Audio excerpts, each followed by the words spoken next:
તો આમળાની કેન્ડી બનાવવા માટે આપણે અહીંયા 500 ગ્રામ આમળા લીધા છે. તો અત્યારે શિયાળો ચાલી રહ્યો છે, તો શિયાળામાં માર્કેટમાં એકદમ આસાનીથી આમળા મળી જતા હોય છે. તો આ રીતે આપણે અહીંયા આમળા લેવાના છે, કાચા અને ફ્રેશ. તો સૌથી પહેલા આપણે આમળાને બાફી લઈશું. તો બાફવા માટે આપણે અહીંયા એક કુકર રાખ્યું છે. તો આપણે અહીંયા ઇડલીનું કુકર લીધું છે. એની અંદર આ રીતના જારી આવતી હોય છે કાણાવાળી, એ આપણે અહીંયા લેવાની છે. અને આપણે અહીંયા તળિયે પાણી મૂક્યું છે. તો પાણી આપણે અહીંયા ગરમ થવા દેવાનું છે. ત્યારબાદ જ આપણે આમળાને બાફવા મૂકવાના છે. તો આમળાને બાફતા પહેલા તમારે અહીંયા આમળાને ધોઈ અને કોરા કરી લેવાના છે. મેં અહીંયા 2 પાણીથી ધોઈ અને કોરા કરી લીધા છે. તો પાણી આપણું અહીંયા ગરમ થઈ ગયું છે. તો હવે આપણે આમળાને અહીંયા ગોઠવી દઈશું. તો આપણે અહીંયા આમળાની કેન્ડી બનાવવા માટે આપણે અહીંયા વજનમાં 500 ગ્રામ જેટલા આમળા લીધા છે.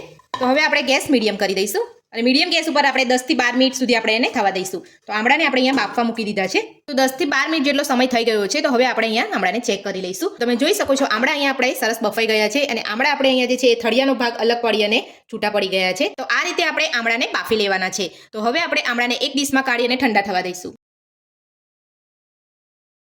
આમળાને આપણે એક ડીશમાં કાઢી લીધા છે. તો હવે આપણે એને બરાબર ઠંડા થવા દઈશું. ત્યારબાદ આપણે અહીંયા આમળાના થળિયા કાઢી લઈશું.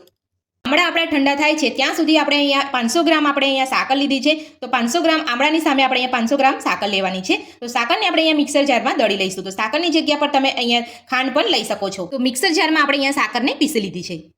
તો હવે આપણે આમળા ઠંડા થઈ ગયા છે. તો હવે આપણે આમળાને થળિયાથી અલગ કરી લઈશું. તો બધા જ આમળા આપણે અહીંયા ઠંડા થઈ ગયા છે. તો આ રીતે છૂટા પડે ત્યાં સુધી જ આપણે એને બફાવા દેવાના છે. એટલે સરસ રીતે આ અંદરના થળિયા જે છે એ નીકળી જશે. તો આ રીતે આપણે બધા જ આમળામાંથી થળિયાને કાઢી લઈશું. આમળાની અંદરથી આપણે અહીંયા બધા થળિયા અલગ કરી દીધા છે. તો હવે આપણે આમળાને એક મિક્સર જારમાં લઈને પીસી લઈશું.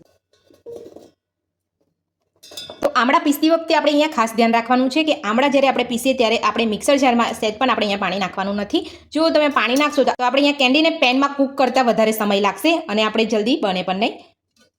તો એટલા માટે આપણે અહીંયા પાણીનો ઉપયોગ નથી કરવાનો. જો તમારે એ બરાબર પીસાતું ના હોય તો તમે અહીંયા 1 ચમચી જેટલું જ પાણી લઈ શકો છો, પણ વધારે પાણી આપણે નથી લેવાનું. તો હવે આપણે એમાં 1 ચમચી આદુની પેસ્ટ ઉમેરીશું.